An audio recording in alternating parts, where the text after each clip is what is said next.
కంటి సమస్యలతో బాధపడుతున్న ప్రతి ఒక్కరూ కంటి వెలుగు శిబిరాలను సద్వినియోగం చేసుకోవాలని గౌరవ రాష్ట్ర సాంస్కృతిక సారథి chairman Manakondur MLA doctor Rasamayya Balakrishna పిలుపునిచ్చారు. మానకొండూరు ప్రభుత్వ పాఠశాలలో ఏర్పాటు చేసిన రెండో విడత కంటి వెలుగు శిబిరాన్ని బీఆర్ఎస్ పార్టీ జిల్లా అధ్యక్షుడు రామకృష్ణరావుతో కలిసి ఆయన ప్రారంభించారు. దేశంలో ఎక్కడా లేని విధంగా తెలంగాణ రాష్ట్రంలో కంటి వెలుగు కార్యక్రమాన్ని ప్రవేశపెట్టి వేలాది మందికి చూపును ప్రసాదించిన చరిత్ర కేసీఆర్కే దక్కుతుందని కొనియాడారు.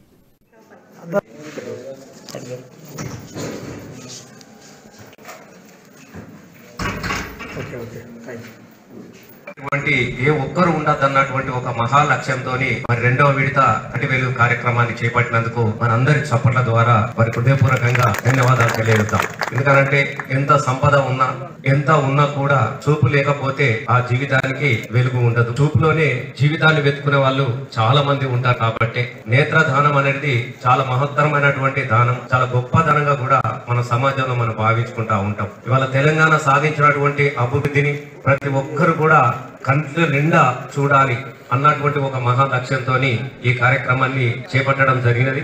దీనికి కులాలకు, మతాలకు, పార్టీలకు అతీతంగా వీళ్ళు ఉన్నోళ్ళు, వీళ్ళు లేనోళ్ళు, వీళ్ళు చిన్న పిల్లలు, వీళ్ళు ముసలోళ్ళు అన్నటువంటి తారతమ్య భేదాలు